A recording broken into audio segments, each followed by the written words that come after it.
The village of Umuozulu knew neither fear nor defeat. For as long as anyone could remember, one name had kept invaders at bay: Akanma. She was unlike any woman, unlike any man. Her strength was that of 10 warriors, her swiftness like the wind that bends the palm trees.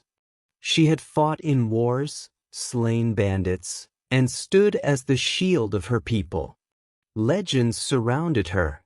Some claimed she was born under the full moon, kissed by the gods. Others whispered that she had bathed in the river of the ancestors, gaining power unknown to mortals. But of all the stories, one truth remained: no man born of a woman could challenge her and live. And so men trembled before her. Even the bravest warriors bowed their heads in her presence. None dared to question where her power came from, for the gods had chosen her. Or so they thought. The season of harvest had come when a stranger arrived in Umuozulu. He was tall, broad-shouldered, with skin dark as midnight and eyes that burned like fire. His name was Nkhem, a warrior from a distant land. His voice was like thunder as he stood in the village square and made his declaration. "I have heard of Akanma, the warrior who no man born of a woman can defeat. But hear me, people of Umuozulu, I am not like other men.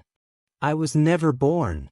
My mother died before I could enter the world, and they cut me from her belly. I am the son of no woman."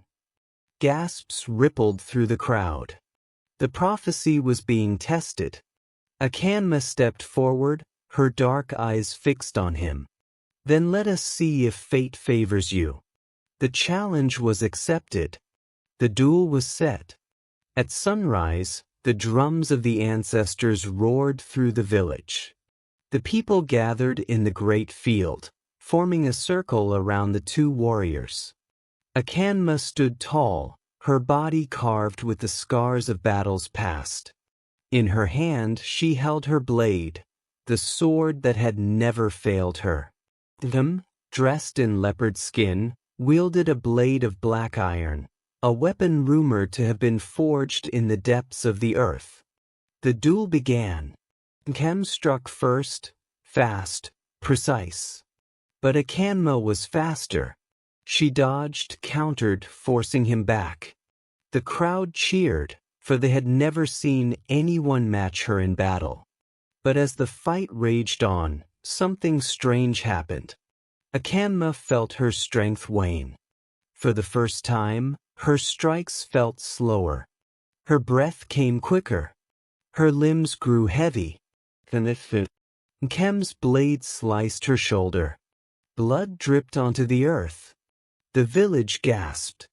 Akanma staggered back, confusion clouding her mind. Why was this happening? Then, a voice echoed in her mind. A whisper from the past. The debt has been paid. In the midst of battle, Akanma saw him.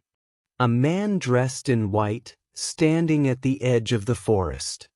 His face was familiar, yet distant, like a dream long forgotten. His name drifted to her lips like the wind. Obina. Memories surged through her like a flood. A love hidden in the shadows. A promise whispered under the moonlight. And then, a sacrifice. Long ago, Obina had loved her. But the gods had warned him.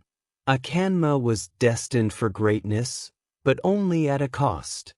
If she was to wield such power, she could never love. So he had made a choice. He had given his life to the spirits in exchange for hers. His name was erased from her memory, his touch forgotten. But the gods had set a condition. She would only remember him when she faced a man who was never born. And now, that moment had come. Akanma looked at Nkhem, then back at Obina. Her heart thundered in her chest.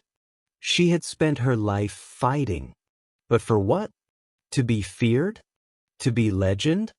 To be alone? She had her answer. Akanma dropped her sword. The crowd gasped. I will not fight any more, she said. My battle is won.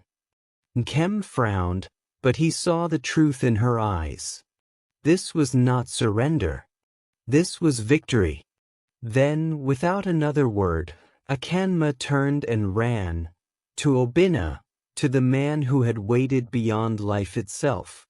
The village would sing of her for generations, not just as the warrior of Umuozulu, but as the woman who chose love over legend.